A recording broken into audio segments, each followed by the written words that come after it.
Hey, everybody. Welcome to the Energy News Beat podcast. My name's Stu Turley, President and CEO of the Sandstone Group. Man, we've got another big show coming up for you. This is Meghan Lapp. She is an incredible resource for the marine life and for everything going on the East Coast with wind farms, marine life, whales, regulatory issues for the fishing industry. What a resource. She's testified in front of Congress.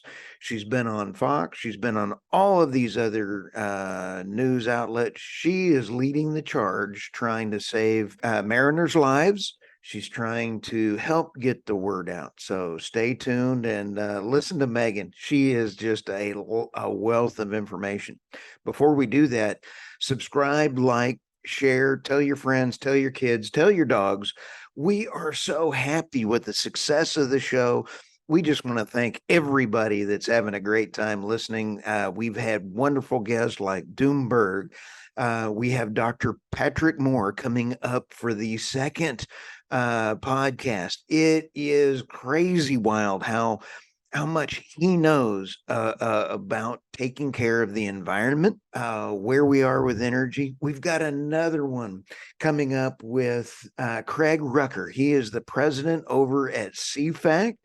He was out protesting the whale deaths, and I mean, it is a fantastic organization. We have Betsy McCoy. She is a attorney, a constitutional attorney, and she is absolutely so knowledgeable on regulatory issues and things that are going on right in the energy space and what needs to happen. So, with that, buckle up, hang on, and we are going to have also not only Meghan, she's provided us with documentary evidence on how the wind farm is actually killing marine life. There is a cause and effect to wind farms and whale deaths, but it's being buried by the main street. And look forward to hearing your feedback. Ask us questions. Thanks. Well, Megan, I have been talking to a lot of folks about this wind energy hypocrisy and the lack of involvement from the quote unquote green environmentalists. I had the pleasure of interviewing now twice Patrick Moore and also, I got to think of his name, but we are releasing it real quick too. And he was out there protesting all the deaths and everything on the East Coast. Tell us, you're with Seafreeze. Tell us a little bit about what you got going on because you're in the middle of the dogfight for the fishing industry. Yeah, for sure. So I'm the Fisheries Liaison for Seafreeze. My job is to represent Seafreeze at the regulatory level. So I deal with fisheries management, which is actually more regulated than oil and gas extraction, if you can imagine that in this country. Wow. We have a lot of mazes of regulations. A lot of them are spatial. There are quota things, environmental restrictions, all kinds of stuff. But because of that, U.S. fisheries are the most sustainable in the world. So I deal with two federal fisheries management councils. Each species has its own set of regulations, its own fisheries management plan. There is science that goes into those. There are advisory panel meetings, committee meetings, full council meetings. So I do New England and the Mid-Atlantic. I'm the chair of the Herring Advisory Panel for New England, member of the Habitat Advisory Panel. For the Mid, I'm on Squid Mackerel Butterfish Advisory Panel, Ecosystems Ocean Planning Advisory Panel. I'm also the chair of the Menhaden Advisory Panel for the Atlantic States Marine Fisheries Commission, which is a coast-wide state group that manages state fisheries. But I also deal with congressional legislation, Coast Guard regulations if they're applicable, any kind of state fisheries or other regulation that impacts fisheries, but especially growing more and more now, offshore wind. So offshore wind, my job is to pay attention to, follow, and engage in anything that impacts the ability of our vessels to operate. And so, as such, offshore wind is a very, very big component of that. Okay, I'm sitting here, my head's, I'm usually pretty quick on my feet, but my head just exploded with your job description. I mean, Sometimes my head explodes too. I'm sitting here trying to think. Okay, it's either coffee or Red Bull, or you never sleep, or how do you manage all of this? Do you have a team of about 1,000 people to start running around with what you're doing? No, and that's really where we in the fishing industry are at a disadvantage. Right. When it comes to federal fisheries management process, people expect it to be participatory, and Right. it's like, I'm one person trying to follow all these things. The federal government has, staffers for each thing. When I deal with BOEM for offshore wind, they've got a plethora, they've got teams of people Right. doing, following things that I'm expected to follow all at once. I've complained to them this year multiple times of they keep throwing that, draft environmental impact statements that are thousands of pages long for multiple projects at once. And I'm like, people during fisheries management council meetings. And I'm like, I can't follow every single detail all the time. And I quite frankly believe that's part of the plan, just to overwhelm us. So that gets me mad, which then that's why I keep going. And so you're not able, as a industry liaison leader, you're not able to get your word out. Are you being silenced or shadow banned, or they don't want to hear, the environmentalists don't want to talk to you, correct? Some do, some don't. Part Okay. of the problem with the environmental industry, because it's an industry, is that, a lot of them have received money from offshore wind companies. That's hush money. Some have been critical. I will say there's groups like Clean Ocean Action in New Jersey. They are very vocal. Okay. I have seen some statements from other environmental groups supporting certain measures. Nice. But a lot of them are very, very careful. And what's interesting is the tension between, I go to fisheries management council meetings all the time. Right. I'm outnumbered by NGOs like, 10 to 1 sometimes. Right. But here with this, it's like, this is the most environmentally destructive, ocean industrialization that we've ever seen in the history of the United States. And kind of exactly to your point, where are they? Right now, there are Ørsted, a Danish government-owned wind company, is pile driving right now on Cox's Ledge off of Rhode Island, which is like a habitat area of particular concern. And it's like this habitat type that's been, it's an ecologically important area, and they're pile driving on it right now, which is beyond comprehension to me. Okay, pile driving. That I know, you're sitting there. Sonar is how so many animals in the ocean have to survive. And so we're sitting here talking about this. Whales are showing up by the hunt. We've had 100 or more. 200 or 300, whatever the number is. It's horrific this year. We've had porpoises. It's hurt your fishing. It's dangerous for your boats. Have you had any boats have accidents out there? Is that could hurt men? There have not been accidents to date, but the turbines are not up yet. They're becoming up, right? Like they're pile driving as we speak. And actually, my company is the lead plaintiff on a lawsuit against Vineyard Wind, which is the first federally permitted offshore wind farm in the country. And we're being represented by Texas Public Policy Foundation on that.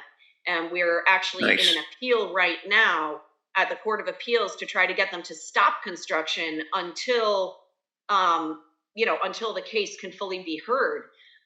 Because right now they're just destroying fishing grounds. And what the real danger is going to be by these, because I think people look at windmills on land and they think that they're going to be that big.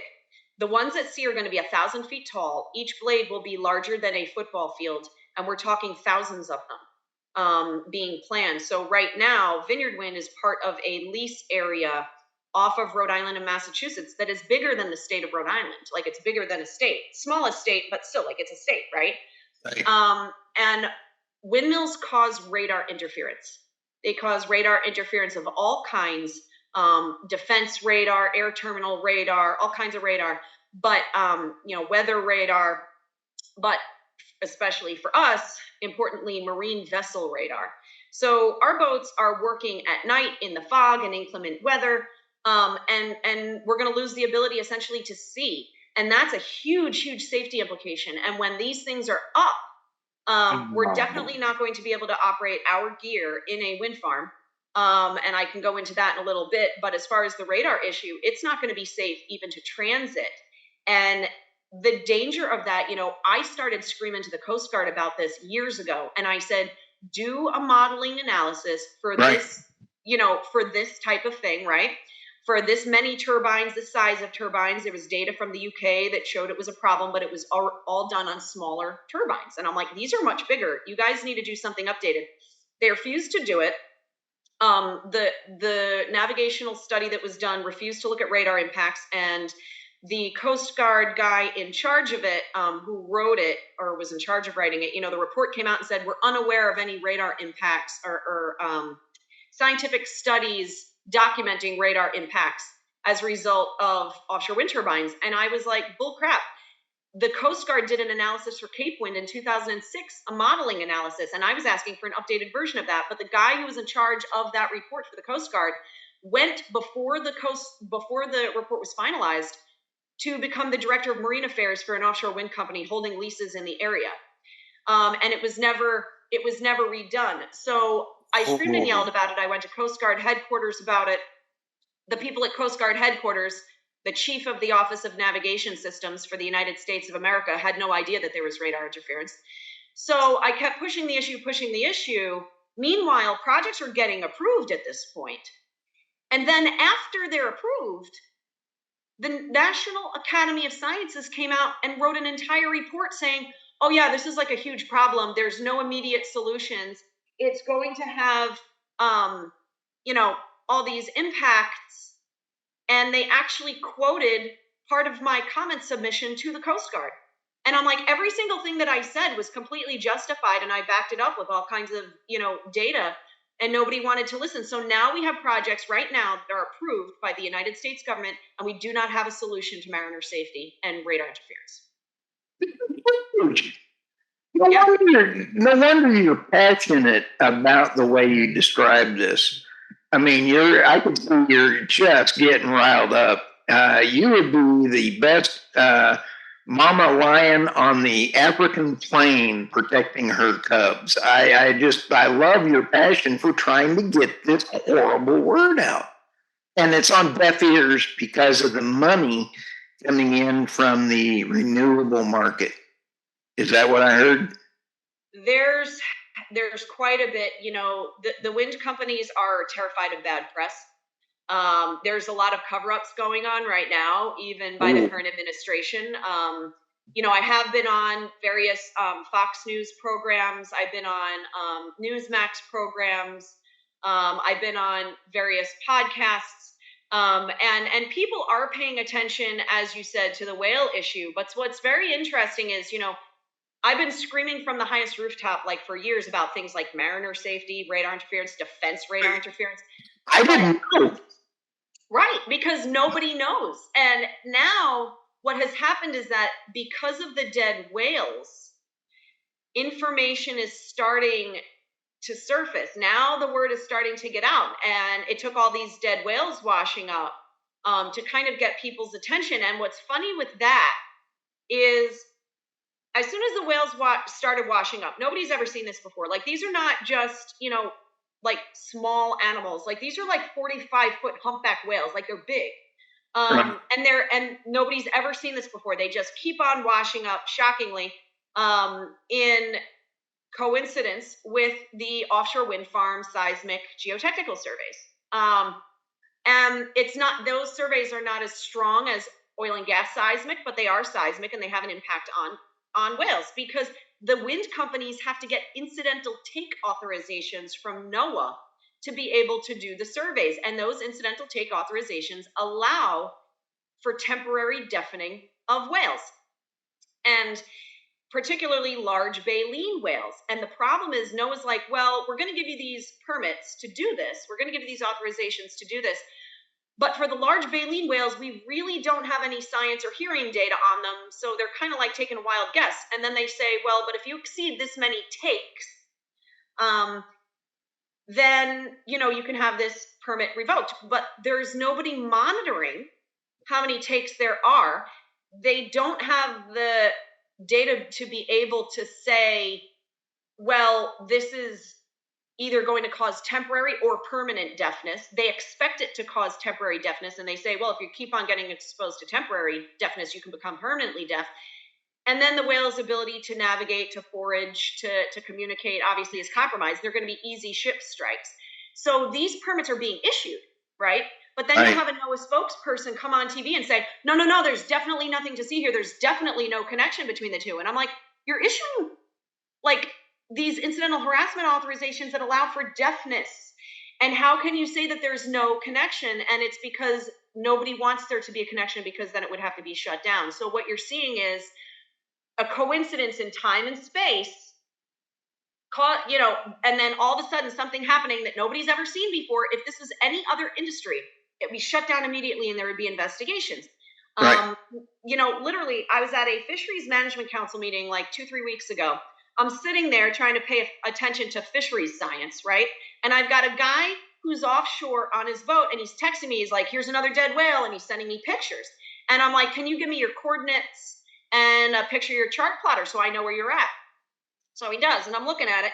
So then I'm going on a marine website, and I'm watching a survey boat for Vineyard Wind Mid-Atlantic that's surveying right in the same area, and it only got there like 1 or 2 days prior. So now magically we've got another one. We've got this going on in the same time and space. Then within 5 days of that happening, 2 more washed up. And then here's another survey boat. And if you actually look at the overlap in time and space of these occurrences, there is definitely a connection. And what I see in the permits or the incidental take authorizations that get issued is this. They say for North Atlantic right whales, which are critically endangered, large baleen whales, they say you have to have a shutdown zone of 500 meters. So if you see a right whale within 500 meters of the survey equipment, you have to shut down, okay? They say for all other whales, for all the other kinds of whales. Now, keep it in mind, the East Coast is a super highway for migrating large baleen whales of many kinds. So humpbacks, fin whales, sei whales, minke whales, right whales. So all these whales are going here all the time. And the incidental take authorizations say, if you see a whale, any other whale other than a right whale, within 100 meters of the survey equipment, you have to shut it down. Okay. But then you actually get into the weeds of the documents, and they say, well, this equipment is expected to cause impacts to whales. I've seen different ones on different authorizations, so it's kind of hard to tell. One of them says 141 meters from the equipment. One of them says 178 meters from the equipment, but they're only required to shut down if they see a whale within 100 meters of the equipment. So I'm like, this doesn't even make sense. None of it even makes sense. But like I said, the Biden administration wants windmills. And so they're saying there's nothing to see here, nothing to see here. But then you actually read the documents and you go, this is very sketchy. We have, and selfishly, I'm sitting here dumbfounded, and I've only heard dead whales on the beach because of wind. This information is nutty. And I just appreciate you, Megan, for everything you're doing out there. Because that super highway of the whales, because when they strain algae, they strain everything else, they poop, and that just creates more fish food. When I was talking to Patrick Moore from, the founder of Greenpeace, he was saying how important whales are. This is important for your fishery in order to get everything going on. So, okay. Do you have screenshots of the whale dying, the dead whale, and that, where that chart was with that boat. Those two things I can write and just drop into this article and say there is a cause and effect relationship between these two. It's not just, oh, by the way, timing, Megan, as you said, there's a cause and effect for more than one. That's justifiable. And you nailed it earlier. If this is an oil and gas seismic or it's oil and gas, we're facing not being able to drill because of lizards, zillions of them across the West, and they're shutting down drilling because of a small lizard that is not very important except to the neighborhood snake. Right, right. And you know what's crazy is I started to look a little bit deeper into one of the more recent documents, and I found out that so for whales, okay, NOAA does stock assessments on whales. And they have a number called What's a stock assessment for? Okay, a stock assessment is they look at science and determine how many whales are out there. Right. Okay. They do it for fish too. They have multiple surveys and they tell you this is they estimate the biomass, the number of fish that are in the ocean. This is for fisheries, that's how you set quotas. For whales, it's for protection measures, essentially. Got it. Okay. And for humpback whales, they have the PBR number, which is PBR stands for potential biological removal.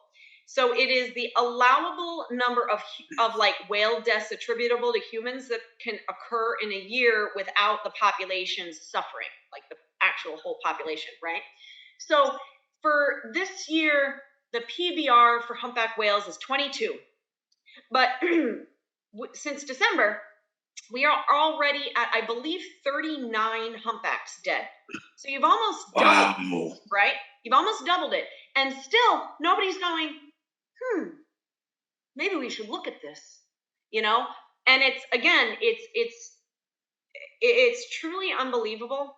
And yeah, if it was any other industry, it would be shut down. And I know that legislators in New Jersey, there was like a coalition of, I believe, 30 mayors, coastal mayors of New Jersey. They've had 2 of their congressmen, and they've been calling for a moratorium on all offshore wind activity until this can be investigated. But, nobody in Washington is heeding those calls. I'm getting airsick. I'm just telling you right now, my trade table is up. I'm in a crash position. I'm about to go into my fetal position for the whales. I mean, and the fisheries, and the jobs, and the mariners.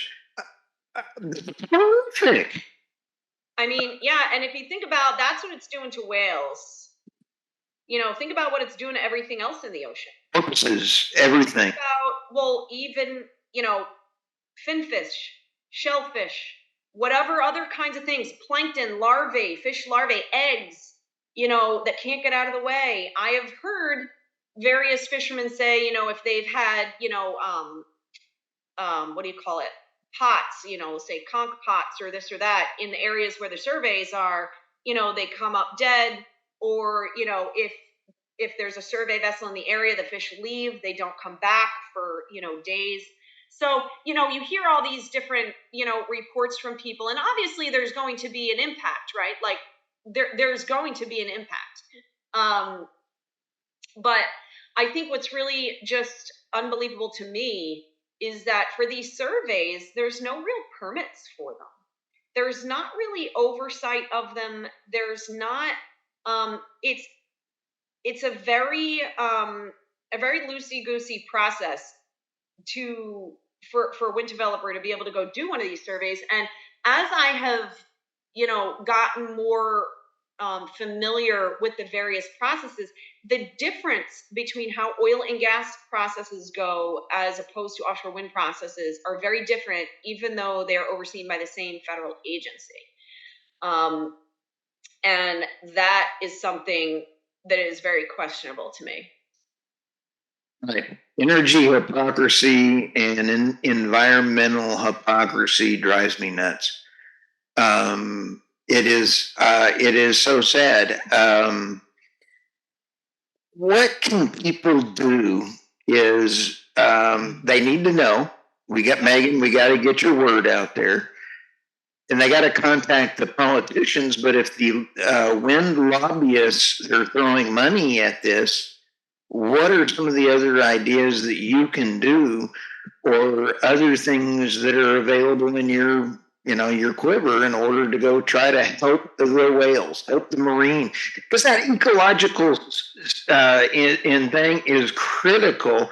And we always hear you can't break any one piece of that ecological cycle of life without hurting the whole thing. Right? Right. Yeah. It's the ocean industrialization, just the square mileage of what is being looked at just for the East Coast is absolutely and utterly horrifying. You're talking about thousands of square miles of an industrial power plant. And what it does is it also takes the wind out of the air. And what causes ocean mixing and ocean upwelling and nutrient, mixing in the ocean, which is what produces, plankton and all kinds of like activity. Windmills take that out of the air. And there's actually been studies that show that offshore wind farms increase local warming that mimics climate change because it's sucking the wind out of the air, and that these wind wakes, this wind wake effect can continue for like 100 kilometers downwind of the wind farm, and it can cause up to a 10% drop in primary productivity. So that is obviously a huge problem for anybody, like us who makes, we make our living on a healthy ocean. So if the ocean's health is going to be damaged by this, like, we're going to be the people that pay. But also, if anybody wants to eat U.S. wild caught seafood, then the consumer pays. But I mean, in general, like, this is our natural resources for the United States of America. And once it's destroyed, you can't get it back, And that's what's really, really scary to me is, it makes me want to throw up to think of thousands of square miles of what is now like a pristine ocean just being turned into an industrial power plant. And I don't think that if people actually knew what was happening, they would stand for it. And, to your point of contacting politicians and things like that, I know that there are a lot of groups beginning to form, coastal groups. They are, getting the word out. They're showing up at their state houses. They're putting out press releases.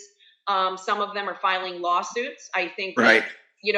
Organization on that kind of level is going to be very important. And I think also, if there are people, in the energy world as well, I think one thing that I noticed, I remember watching in the state of Virginia, was that the state of Virginia's, their like public utilities board was going to require a performance guarantee from the developer. Now, the developer had said, we're going to produce I think it was like 41% or 42% of nameplate capacity. And usually offshore wind produces about 35%. So they said, we're going to do this. So the Public Utilities Board said, okay, well, then we want a performance guarantee of 41 or 42%, whatever it was. And, anything, if you guys have a shortfall, like, the ratepayers are not going to pay the cost of that. Well, right. Then the developer started saying, oh, no, we can't do it. It makes the project unfeasible. And I think, that just goes to show, these companies are not being honest. They are, leading people down a rabbit hole kind of a thing. The electricity obviously is not going to be reliable because guess what? The wind doesn't always blow. And that is going to have to be backed up by conventional power sources, usually natural gas, because it's quick firing and you have to be able to like fire up fast when the wind drops out, right? Right. So now really what you're doing is you're paying 2 electric bills. So because you've got to keep that natural gas plant going 100% right. of the time because the wind is very variable. So right. You're also paying for the wind and you're paying for the natural gas. So now you pay 2 times, right? This is really one of the problems. And, if there's anybody listening who is in the energy regulatory world, start putting performance guarantees, start saying that, then you do this. I spoke with Yellen at Meredith Angwin. Her book, Shorting the Grid, really helped me. I thoroughly enjoyed my 2 podcasts with her. But it's the balancing authorities. And I did not know on the grid that you just nailed it, Megan. I'm over here going, And that was, you understand you got to have that on-demand power instantly, and a nuke is the best. I mean, it's always there, whatever it is. And then you've got the natural gas and the coal that can fire up within a very quick amount of time. And then you have renewable that is like ho-hum, when I ever get around to it. And that makes it tough for the balancing authority to pay for standby power. You got to pay them, even if they're not producing power. That's why the battery storage folks are now being able to say, oh, we can afford to do that. Because even if that silly thing is sitting there, getting power from the wind, they can sit there in standby mode and still make money. It's hard to sit there in standby mode if you're either solar or wind to get that money from the balancing authority. So you are spot on everything you were just saying on that grid. How cool is that? But how lying is that? I mean, is it okay to lie now just for money? Well, I think that's always how it's worked. Unfortunately, in like the history of humankind, but yeah, it's very disingenuous. And what's interesting is I read the BOEM documents and I look at them, and they're basing, a lot of them say the offshore wind farms are not going to have any measurable impact on climate change, right? But then they'll make these like very like qualitative statements, like not quantitative, you can't measure this, right? But very qualitative, like, well, but it probably will be good because it means fossil fuel plants will be retired. And I'm like, that's so disingenuous. That's not how the grid works. That's not real life. That is not true. And so they're basing this on, well, it will might be good for the planet. It maybe will because these other power plants will be retired. And I'm like, no, they won't be. And you're going to need, more eventually. And it is very disingenuous. And, it's interesting if you take a look at Germany, okay? Right. Germany has, more renewables because they went on their whole energy Wende thing. And like this past winter, I think it was this past winter, in the fall, I started seeing some articles like they were preparing for blackout because they didn't have any natural gas, right? Because the Ukraine war. And then they're trying to rely on their renewables. Meanwhile, they're trying like as fast as they can to fire up coal plants because they need the coal, because they need something to run. But they literally, I saw one article where they were showing like people how to try to keep their houses warm in case of a blackout and how to cook inside their house over an open flame. And I'm like, this is not a third world country. Like these people are not like, they make some of the best automobiles in the world. They're really good engineers. And here they are telling their population, well, you know what, in case we run out of energy, like let's cook over open flames inside. And here's how you can do it. That's bizarre. And it's all because they were like, we want to do this as a policy decision. And people get votes from policy decisions, and there's a lot of, ramp up in, media and this, that, and the other thing. And then people are like, ooh, yeah, let's do this because it's good for the planet. And then they get votes. And the general public is not informed because nobody is informing them of the realities of how energy works. And, people who do know it are going, wow, like this is ridiculous. But, but this whole, people are being sold a lie. And I think, the hype and the propaganda over, climate change and various things, it's like people need to understand this isn't even going to like impact that. In fact, it'll probably make it worse. And they're not being told that. And honestly, most people, I don't care, what spectrum of politics they're from, they want to do something that's good for the environment. People don't want to destroy the environment, and I mean, like as far as us, we're in the fishing industry. We rely on healthy natural resources. We're like the last people that want to see the environment damaged.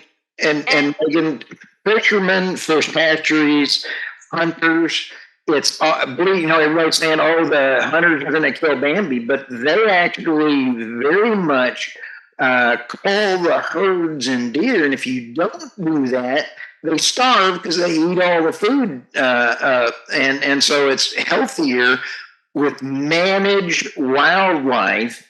And I've never seen anything so cool as fish hatcheries and everything else. I didn't realize it was because it was so heavily regulated. Every fisherman wants his spots to remain healthy. There's nothing unhealthy. Now, whaling, back in when Japanese were just killing every whale on the planet, and Patrick Moore went out and helped stop it with the early days of Greenpeace.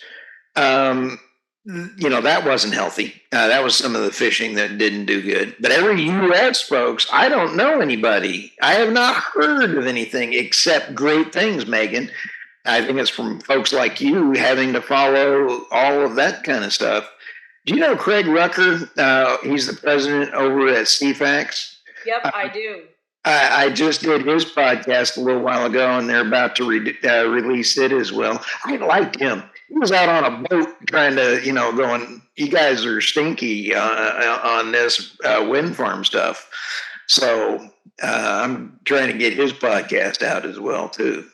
Yep. And it's really ironic. And it's like people, because, everybody wants things that are good for the environment. When they're told something's good for the environment, they're told, oh, wind farms are good for the environment. They typically are like, oh, okay, well, then I'll support that. And the problem is that they're not getting the real information. And it's this, it's like a policy grab. But what's ironic about the whales, right, is that, so back in the 1800s, okay, whaling was a big thing.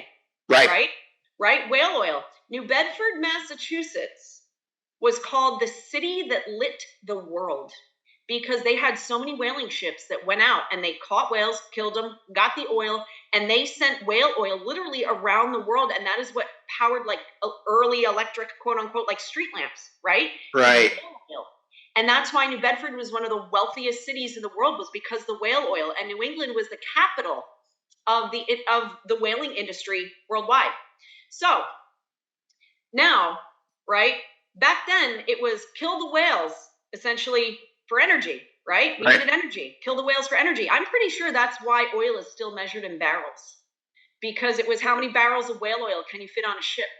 That was the whole thing, barrels of whale oil. And I'm pretty sure that that's still a relic in the energy industry today, which is funny. So back in the day... it makes sense. Makes sense, right? So killing whales for energy... And then we realized, wow, that's a bad idea, right? Then oil was discovered, like fossil fuel oil, right? So whaling stopped. Plus, the whales were getting, wiped out, right? This was bad. So we switched over to what we now call oil, and whaling stopped. And, since then, we've been trying to protect the whales and, bring back whale populations, all these kinds of things. Well, now... whales are dying again, and it's because of energy again. And they're putting windmills in whale habitat again. It's like now all of a sudden people are again willing to sacrifice whales, for energy. To cry whaling, right? You talk to anybody and they're like, no, whaling's bad. But now it's switching forms. It's almost like, there's nothing new under the sun, right?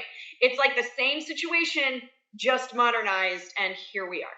I absolutely love the way you articulated that. That was cool. I read an article the other day. Oil saved the whales the first time. Patrick Moore saved them the second time with Greenpeace, going out and having harpoon ships throwing at them. Who's going to save them the third time from the windmills? And is it going to be nuclear? Is it going to be natural gas? But the way you articulated that was far better than what I was saying. I steal that because that was great. Energy. People kill over energy. Yep. Wow. It just goes to show you, kind of like to go back to your first point, like where the hypocrisy is. It's like, so you were not okay. People are not okay with killing whales for energy back in the day, but like all of a sudden, like now it's okay because it's a different kind of energy. you know, and No. it's not, it's very disingenuous. Now, was it the sperm whale sac that was the number one reason for oil? I That was can't remember. spermaceti. That was an important thing. They used that for other stuff, but it was the blubber for oil. Okay. They would harpoon the whales. They'd bring them up on deck, or they'd cut the blubber off of them, and then they'd put them in big cauldrons and cook it and melt it down into oil, and then put it in barrels. And so they started out with right whales. Right whales are the critically endangered ones in the Northeast, and they were called the right whales because they were the right ones to get, and they were easy to get, and they lived off in Wow. Nantucket, which where they're putting windmills now. And then, then it went to sperm whales, and people went further and stuff like that. But it's like, I saw a recent article, and it was talking about how, because of climate change, the right whales were repatriating their old habitat around Nantucket. And I'm like, that doesn't make any sense, but whatever. And so here they are, they're all around Nantucket, but that's where windmills are getting put in right now. So it's like, okay, like, you're going to destroy their habitat with windmills, but whaling was bad. Got it. Nice. Well, BlackRock, from a financial, I think the only way we're going to save the whales is because of financial issues. Either the politicians need to quit getting paid by the lobbyists. BlackRock is one of the largest financial holders of everything in the world. They lost $1.7 trillion in the first half of last year. Larry Fink, the head schmo, just put out a statement that they are only now taking 94% of ESG projects, and that's all they're funding now because of the inability for them to be profitable. There's more, and the only way wind farms can be profitable. I went to Oklahoma State, so I can barely read and I can barely write. I love my school, but I find that 8 years is the maximum of a monetary ability for sustainability for a wind farm, because the tax subsidies start running out. The maintenance starts rolling in, and this hypocrisy that these farms can last 30 years is bull hockey. There's absolutely no way. So why, when the wind farms are becoming carbon net zero at the end of 10 years, and they're dying, the wind farms are not sustainable at 8 years. And nobody's challenged me on my numbers. I throw it out there and say, give me some new numbers that will contradict mine. And I'm hearing one person send them in. And I respect the numbers and everything else, and they kind of validated mine. So, you sit back and go, your messaging is being backed up by the ESG hypocrisy from the world's biggest investor. And I think it's going to be a combination of nuclear, natural gas, the citizens getting upset by the historical electrical energy crisis. So I think it's going to be a groundswelling of people like you educating people in order to get that groundswell. Did I analyze that correctly, or am I smoking whale hockey? No, I think you're right. I tell people all the time, I'm like, if your energy decisions are going to be based off of, a metric of, well, people don't want carbon, I'm like, the only carbon-free energy is nuclear. And that's just the way it is. And, and then people will say, well, we also, we don't like that because it has radioactive. Well, all of these offshore wind turbines, they have neodymium and dysprosium, rare earth minerals in them. For like magnets and stuff, those are all coming from China. And for every 1 ton of rare earth minerals you mine, you create 1 ton of radioactive waste. So how much nuclear radioactive waste are you creating essentially because of windmills, compared to if you actually had a nuclear reactor that was like producing real energy that was actually reliable, and you can put in a fairly small footprint and not destroy the ocean. And those are the kinds of questions that people really need to start, looking at, because offshore wind, like you said, the numbers don't work. I don't know if you're familiar with Jonathan Lesser. He is he's a Manhattan Institute fellow. He was in energy for like a long time. He worked for like utilities, Right. and he has an energy consulting firm. Really smart guy. And I've seen some articles that he's done, and he said offshore wind turbines, they lose 4.5% efficiency every year because, it's salt, it's the ocean, it's deteriorating it. And so Right. basically, by the time, like you said, by the time you get like 10 years down the line, you've already lost about 50% efficiency, and they don't have that much efficiency to begin with. Right. And then the maintenance costs mount and all these other things. Wow. And it just doesn't, it doesn't pay, it doesn't work. And, people, it's funny. Yep. They'll talk a lot about the Block Island wind farm. Oh, like, ooh, the Block Island wind farm, the first wind farm in America off of Block Island, right? Rhode Island.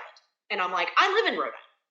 Let me tell you about the Block Island. Okay. They went online in 2016. Right. By 2017, they knew they had problems with the cables. By 2018, both cables were exposed. They didn't get them both reburied until 2022. They had the beaches torn up. They had people floating in inner tubes over like 10,000 volt cables, stuff like that. And like the dunes are torn up, the beaches are torn up. They're putting in, they're having to like HDD to put in like these things to run the cables through, all this kind of stuff. Then a couple years ago, they were all offline except for one because they had stress fractures in the rotors. They have to always like refiberglass the leading edge of the blades. This summer, one of them's out for like 3 months because they had to repair that one. I mean, it's a joke. And that's only five of them. There's 6 megawatt turbines. There's 5 of them. Wait till these people want like, 3,500, and they want them 1,000 feet high, and each blade's longer than a football field. Imagine the maintenance on that. And it's in the ocean, and it's like there's not even enough vessels to service these things at like something that size. And it's a joke. Like if this is what people really think is going to produce energy, they're terribly, terribly wrong. It's a religion or a cult, whichever way you want to look at it. Sorry. Megan, I want to help get the word out for you. I think that I'm being silenced, and I know for a fact that my news channel is shut down. We get between 22,000 and 60,000 people a day on our news, energynewsbeat.co and or .com, and we get them around the world. The podcast is now in over 100 countries around the world. And if we didn't have these kind of channels, I hear all the time, hey, thanks for sharing the true word. And I absolutely love wind, I love solar, I love the idea of going to renewable energy. But nobody from the renewable side, wind, solar, are taking in sustainable in as far as being able to be recycled. Can't do those blades recycled. You can't, and when you try to recycle the solar and all that other kind of stuff, it is poisonous, and we're shipping all of ours to Africa and other areas so we can pollute other countries. America stinks with that, and it is not sustainable. So I'm not a fan of non-sustainable because of the energy poverty going to humanity. So that whole trail of hypocrisy, I learned a lot from you, Megan, and I am so appreciative of our time together on this. If you can give me any reports that you have, any of those screenshots, I want to get the word out there in news articles and help get the word out for you. Because the education, and I see more and more people going to the non-traditional media, because the media is like politicians. I don't like any politician. So I vote we get them all out and start over with people that are not politicians. So it's just my unprofessional opinion. Sorry. But what do you see coming around the corner for Seafreeze and you, Megan? What are your tough issues coming around the corner? Besides everything we talked about. It's really more offshore wind farm approvals. The current administration has made it very clear they want to approve as many as they can, as quick as they can before 2024. We just had one approved South Rhode Island a day or two ago, like about 100 turbines. There's another one in the pipeline that's 84 turbines. There's another one, I can't even remember how many turbines it is. I don't even think that they've come to a concrete number yet. And it's, trying to keep track of all of them, comment on them, be on the record, and hopefully we win our lawsuit. Wow. Which we will keep appealing that. We will appeal it all the way to the Supreme Court, and Nice. See where we go. And I sincerely hope that there are other people who are going to start challenging some of the other ones that are receiving approval, because that's, you don't want to end up in court, right? Like, that's your last resort, but that's the only place we can go, because there's nobody listening, and there's nobody acting, to hold offshore wind accountable the same as every other U.S. entity is held accountable, and that's very unfortunate. Megan, as man, I just want to hang with you. I mean, I want to try to do the broken mind melt and get all the knowledge out of you. I'll leave the personal stuff alone, but I'm going to have to borrow Spock's technique, because you got facts, you got data, you got everything, and I just appreciate all that. How do people contact you? Through Seafreeze, or you're not on LinkedIn? So how does the media get a hold of you? Well, they can get a hold of me through my Seafreeze email, Okay. Megan@seafreezeltd.com. Okay. I am on Facebook. I will say I'm on Facebook. I refuse to have any more like social media, even like LinkedIn. I'm like, that's like social media for professionals. I can't even handle one more thing. So that's why I don't have it. How fun. Megan, thank you so much. And I want to have you back again. And I'm looking forward to you being interviewed on, I believe, the Crude Truth and David Blackmon's as well.